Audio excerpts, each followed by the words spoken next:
قال النبی صلی اللہ علیہ وسلم الصیام جنۃ کہ روزہ ڈھال ہے۔ آج انشاءاللہ تعالی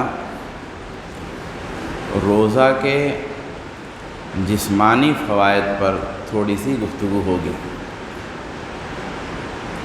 کیونکہ روزہ جو ہم رکھتے ہیں یا کوئی بھی شریعت کا جو عمل ہم کرتے ہیں تو دل، روح اور دماغ کے ساتھ ساتھ بہت سارے اعمال کا تعلق ہمارے جسم سے ہے۔ جیسے نماز ہے تو نماز کا تعلق جہاں دل، دماغ اور روح سے ہے، وہیں ہمارے ہاتھ، پیر، جسم کے دیگر اعضاء سے بھی اس کا تعلق ہے۔ ایسے روزہ میں بھی جہاں ہمارے دل، دماغ کا تعلق ہے، وہیں روزہ رکھنے کے لیے ہمارے پیٹ کا بہت خاص تعلق ہے، منہ کا خاص تعلق ہے۔ تو عبادتوں میں دو باتیں ہوتی ہیں، ایک پہلو دل، دماغ اور روح کا ہوتا ہے اور ایک پہلو جسم کا ہوتا ہے۔ اس میں تو کوئی شبہ نہیں کہ روزہ یا کوئی بھی عبادت اصل میں عبادت ہے اور وہی اصل میں مطلوب ہے۔ کوئی نماز کا کتنا بھی فائدہ بتائے، لیکن نماز کس لیے پڑھتے ہیں؟ ان فائدوں کے لیے نہیں، نماز پڑھتے ہیں اللہ کی بندگی کے لیے، اور یہی مطلب ہے ہمارا اور یہی ہمارا مقصد ہے۔ تو نماز ہم اللہ کی بندگی کے لیے پڑھتے ہیں، بھلے اس کے اور ایسے روزہ کیوں رکھتے؟ اللہ نے روزہ رکھنے کا حکم دیا ہے، اس لیے رکھتے ہیں بس۔ لیکن روزے کی ایک دوسری حقیقت بھی ہے، کوئی بھی چیز اللہ تبارک و تعالیٰ نے بغیر حکمت کے نہیں رکھی ہے، مگر ہم کو روزہ اس حکمت کے لیے نہیں رکھنا ہے۔ بس یہ کہ ایمان میں تھوڑی تازگی آ جائے، اور دوسرے اینگل سے جیسا کہ دنیا دار لوگ سوچتے رہتے ہیں، تو اس حوالے سے بھی ایک بات آ جائے تاکہ آپ کو لگے کہ ہم جس مذہب پہ ہیں، جس دین پہ ہیں، جو کلمہ پڑھ رہے ہیں، جس رسول پہ ایمان رکھ رہے ہیں، واقعی سچا اور سچا اور سچا ہے۔ تو یہ کچھ ریسرچز ہیں، میں نے مختلف جگہ سے جمع کیے ہیں، کوئی میرے نہیں ہیں، تو میں ان کو آپ کو بتاتا ہوں۔ یہ کام ڈاکٹروں کا ہے تو اس لیے ہم نقل کر رہے ہیں، ہم اس میں کوئی اپنی طرف سے ملا نہیں رہے ہیں، بس ہم سمجھ لیجئے پڑھ کے سنا دے رہے ہیں، یہ میرا کام اس میں ہے بس۔ تو جو سائیکولوجی، نفسیات یعنی انسان کی طبیعت، میں 3 لفظ بول رہا ہوں، اپنے طور سے سمجھ لیجئے گا، ماہر ہوتے ہیں، وہ بتاتے ہیں کہ کوئی بھی عمل اگر 3 ہفتے تک کانٹینیو مسلسل کیا جائے، یعنی 7 تاریخ 21، 8 تاریخ 24، اتنا دن تک اگر کیا جائے تو اس کی عادت پڑنے لگتی ہے یا پڑ جاتی ہے۔ اور یہ روزہ جو ہے ہمارا 1 مہینے کا ہے، یعنی یہ 3 ہفتے سے زائد کا ہے، 1 مہینے کا روزہ ہے۔ چنانچہ روزے میں باقاعدہ شراب چھڑانے کی تکنیک اختیار کی گئی اور لوگ اس میں کامیاب رہے، باقاعدہ ریسرچز ہیں۔ یہ ہے مشہور ماہر نفسیات ہیں، 1978 میں مالک بدری ان کی پیدائش ہوئی۔ WHO یعنی ورلڈ ہیلتھ آرگنائزیشن کی میٹنگ ہوئی تھی، اس کا نام تھا promotion and development of traditional medicine. اس میں باقاعدہ اس کو پیش کیا گیا اور یہ بتایا گیا کہ شراب چھڑانے کے لیے رمضان کے مہینے کو پریکٹس کیا گیا اور اس میں کامیاب رہے، اور لوگ باقی رہے شراب چھوڑ کے۔ شراب چھوڑنے پہ لوگ کہتے ہیں بیڑی نہیں چھوٹتی، ایک بار چھوڑنے کی نیت کر لیجیے۔ اب چونکہ پہلے سے نیت میں ہوتی ہے کہ سحری سے افطاری تک نہیں کرنا ہے، اور پہلے سے سیٹ کر کے رکھے ہوئے ہوتے ہیں۔ بہت سارے لوگ مغرب کی نماز بھی جیب میں وہ بیڑی رکھ کے آتے ہیں کہ وہ جیسے نماز پڑھ کے نکلیں گے پھر تیسے پھونک لیں گے۔ تو بھائی آپ کی نیت میں یہ بات اصل میں ہے کہ وہ مغرب کے بعد پینا ہے، تو اس لیے اس کا انتظام عصر ہی میں کر لیتے، نماز سے پہلے کر لیتے۔ ایک بار یہ سوچ لیجئے کہ بھائی چھوڑ دیا تو چھوڑ دیا، تو آپ پورے مہینے نہ کریے، ابھی دیکھیے چھوٹ جائے گا۔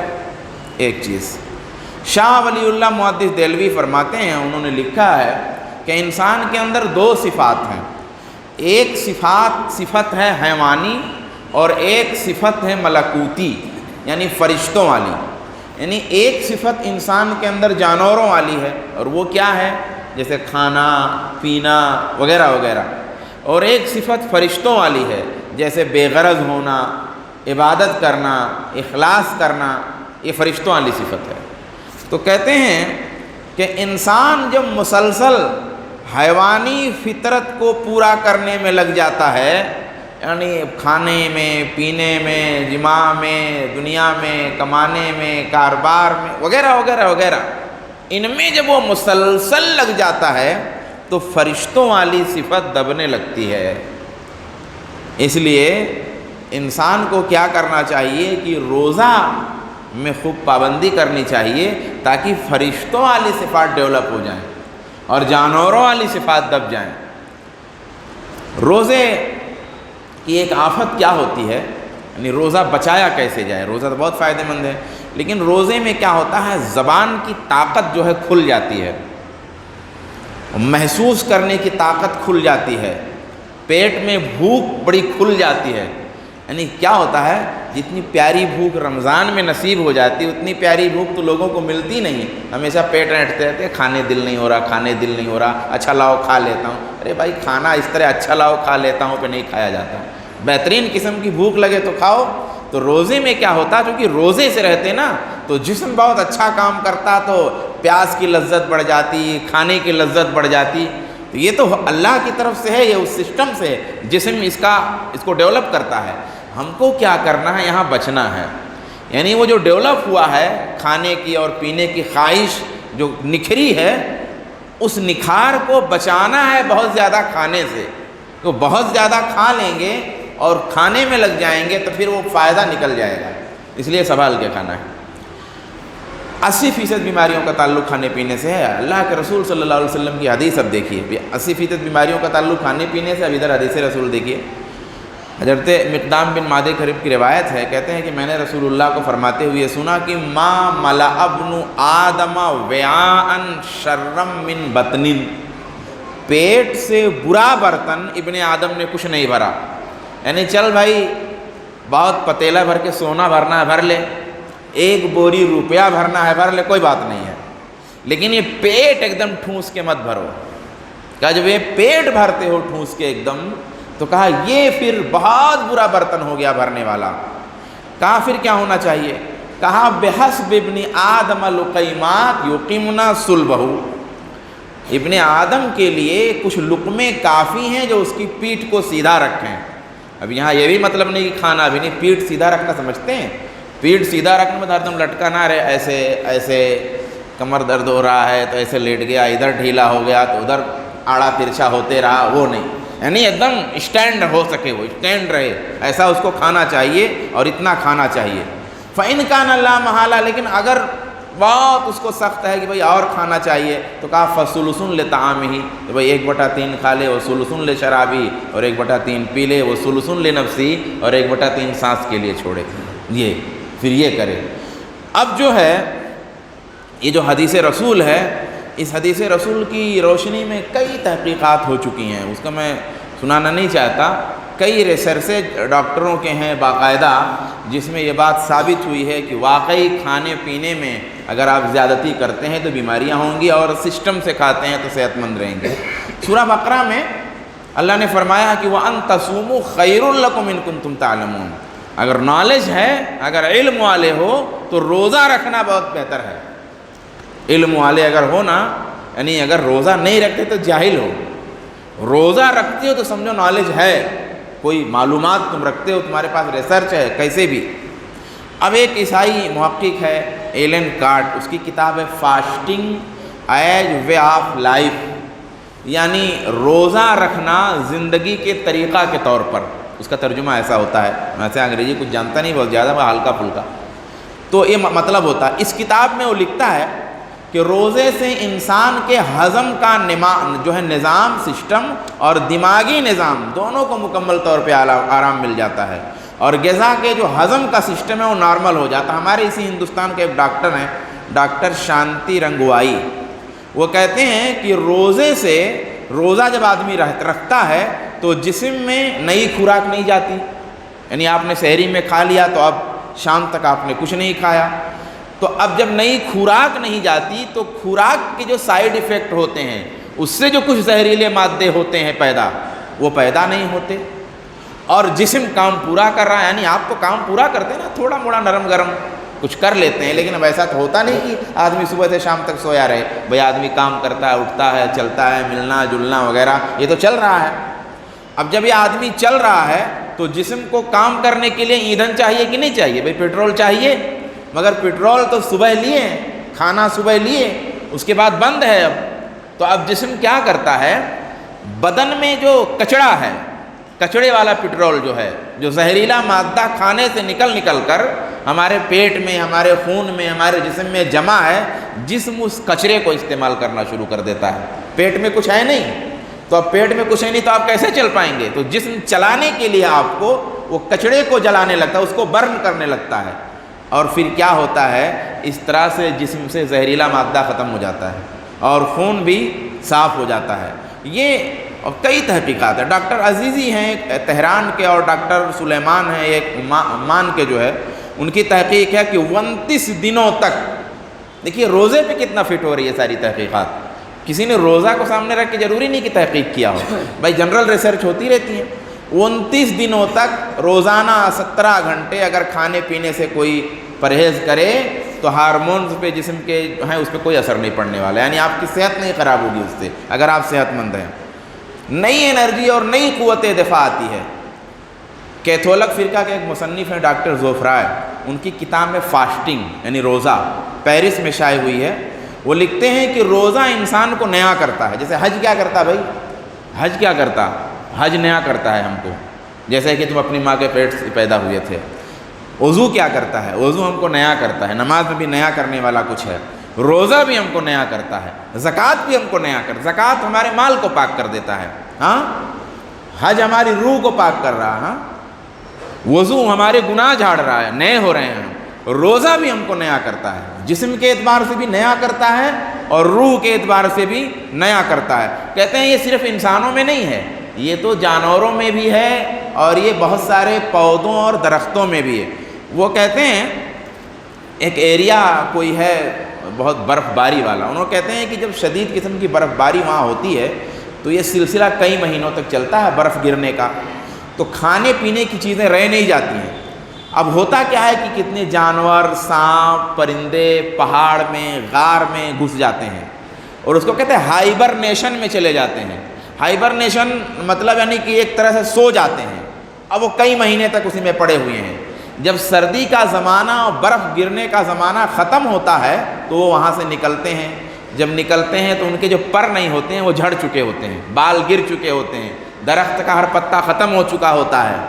اب پھر نئے پتے، نئے پر، نئی توانائی کے ساتھ وہ سامنے آتے ہیں. تو یہ اس سے گویا روزے پہ انہوں نے اس سے استدلال کیا. انہی مشاہدات کی روشنی میں یہ ڈاکٹر کہتے ہیں کہ سال میں تقریباً 40 روزہ انسان کو رکھنا چاہیے. وہ مسلمان نہیں ہیں، وہ اپنے حساب سے بات کر رہے ہیں. وہ کہتے ہیں سال میں تقریباً 40 روزہ ضرور رکھنا چاہیے. اب آئیے اپنا روزہ ہم دیکھ لیتے ہیں. دیکھیے 29 یا 30 ہم رکھتے کہ نہیں رکھتے، اور شوال کا 6 جوڑ لیجئے تو 30 6 36 تقریباً 40 ہوا نا. انہوں نے تقریباً 40 یعنی 40 کے آس پاس، تو 30 6 36 تقریباً 40. اچھا، اور ایام 20 جو 3 روزے ہوتے ہیں وہ ہوئی 12 تیاں 36 تقریباً 40. اب آپ دیکھیے کہ جس دین پہ آپ ہیں وہ دین کتنا لاجیکل ہے، کتنا فٹ ہے، کتنا سچا ہے کہ کوئی اس کو جھٹلا نہیں سکتا. کتنی چیز ہے اچھی. ایک تحقیق ہے کہ ایک روزہ چھوڑ کے ایک روزہ رکھ، یعنی ایک دن چھوڑ کے ایک دن روزہ رکھ، مطلب مسلسل روزہ نہیں. اگر کوئی مسلسل روزہ رکھنا چاہتا، حدیث میں یوں آیا کہ مسلسل کچھ لوگ روزہ رکھنا چاہتے تھے، تو یعنی بس روزہ ہی رکھنا ہے، کہیں گیپ نہیں کرنا ہے. تو اللہ کے رسول نے کہا کہ بھی اگر رکھنا ہے تو ایک دن چھوڑ کے رکھو. تو صحابی نے کہا کہ میں اس سے افضل کی طاقت رکھتا ہوں، یعنی میں روز رکھ سکتا ہوں. تو اللہ کے رسول نے کہا لا افضل من ذلک، اس سے افضل روزہ نہیں ہے، یہی افضل ہے. اب تحقیق دیکھیے، ریسرچ دیکھیے. ریسرچ میں ہے کہ ایک دن چھوڑ کے ایک دن روزہ رکھیں گے تو کینسر کی بیماری میں فائدہ ہوگا. آپ مطلب اس طریقے سے آپ دیکھیں اگر چیزوں کو ایسے ہی صبح سے شام تک کہتے ہیں. ایک تحقیق یہ ہے کہ کچھ لوگ کہتے ہیں میڈیکل والا، بھائی وہ روزہ نہیں ہے، وہ ٹھیک ہے تھوڑا بھوکا رکھنا، پانی پلانا، چلو وہ بھی روزے سے نکلا ہے. تو کچھ لوگ کہتے ہیں نہیں اگر بیچ میں کھا پی لیا تو فائدہ نہیں ہے، تو یقین جانیے کہ صبح سے لے کے شام تک نہ کھا کر اور نہ پی کر جو روزہ ہوتا ہے اس کے زیادہ فوائد ہیں، بشرطے کہ آپ صحت میں ہوں۔ اگر آپ بیمار ہیں، اگر آپ کو کوئی پریشانی ہے، تب آپ کا حکم بدل گیا۔ آپ صحت مند اگر ہیں تو یہ صحت مندی کی حالت میں احکام ہے۔ تو یہ میں نے چند باتیں بتائی ہیں روزے کے تعلق سے کہ بھئی روزہ ہمارے جسم کو بھی نیا کرتا ہے، ہمارا جسم بھی اس سے فٹ ہوتا ہے، بشرطے کہ آپ صحت مند ہو، آپ کے اندر کوئی بیماری نہ ہو۔ اگر آپ کے اندر کوئی بیماری ہے تو آپ شریعت کی رخصت کا استعمال کیجیے۔ لیکن میں ایک بات یہاں تلقین کروں گا سارے لوگوں کو کہ یہاں تک کہ آپ سفر میں بھی ہیں، کیونکہ جیسا ماحول چل رہا ہے، بلکہ میں سفر کے روزے کے بارے میں یہ کہوں گا کہ علماء نے تو یہ کہا ہے کہ بھئی رخصت ہے تو رخصت کو استعمال کرنا چاہیے، مگر بہت سارے دلائل ہیں، اس کی روشنی میں کہہ رہا ہوں یہ بات کہ اگر سفر میں کوئی مشقت نہیں ہے تو روزہ نہ چھوڑیں۔ کیوں؟ اس لیے کہ یہ روزہ خور اتنے بڑھ رہے ہیں نا کہ جیسے میں سفر میں تھا، اب اگر میں وہاں روزہ چھوڑوں تو بہت سارے لوگ جانتے ہی نہیں کہ سفر میں روزہ چھوڑا جاتا ہے، وہ یہی سوچیں گے کہ مولانا صاحب روزے سے نہیں ہیں تو میں بھی روزے سے نہیں ہوں۔ تو اس لیے احتیاط کیا جائے۔ ہاں مشقت ہے تو چھوڑیے، لیکن چھوڑیے بھی تو اعلانیہ مت چھوڑیے، یعنی کہ آپ روزہ نہیں ہیں، آپ بیمار ہیں تو کیا ضروری ہے کہ ہوٹل میں بیٹھ کے کھائیے؟ کیا ضروری ہے کہ بیٹھ کے برآمدے میں کھائیے، اپنے کمرے میں کھائیے؟ کیا ضروری ہے کہ بچوں کے سامنے کھائیے؟ بھائی کچھ تربیت کی بھی باتیں ہوتی ہیں۔ آپ کے لیے روزہ چھوڑنا درست ہے، اگرچہ عذر ہے، لیکن جس طرح روزہ خوری کا ماحول ہے، بات تھوڑا تھوڑا بڑھ رہا ہے، یہاں نہیں بس دوسری جگہوں پہ دیکھیے کس طرح سے ہے، تو ان رخصتوں کے استعمال میں بھی احتیاط کریں، ان رخصتوں کے استعمال میں بھی۔ اور اب سفر میں کتنا روزہ چھوڑیے گا بھائی، اب تو اتنا سفر ہوتا ہے، کاروباری آدمی تو اس کا سفر روزانہ ہے، تو بیچارہ وہ کب رکھے اور کب چھوڑے۔ ہاں تو یہ کچھ فقہی مسئلے بھی ہیں، اس میں بھی احتیاط کریں، روزہ چھوڑنے میں بھی اگر آپ کو عذر ہے، مگر عذر اگر ہے تو آپ رخصت کا استعمال کیجیے۔ میں سفر کے علاوہ کہہ رہا ہوں کیونکہ شریعت نے اس کی اجازت دی، آپ کو اس کا نقصان ہوگا تو آپ اپنے جسم کو نقصان نہ پہنچائیں، کیونکہ روزے کے علاوہ اور بھی عبادتیں ہیں۔ وہ اللہ تبارک و تعالیٰ سے دعا ہے کہ اللہ مجھ کو، آپ کو، سب کو توفیق عطا فرمائے۔ آمین۔ السلام علیکم۔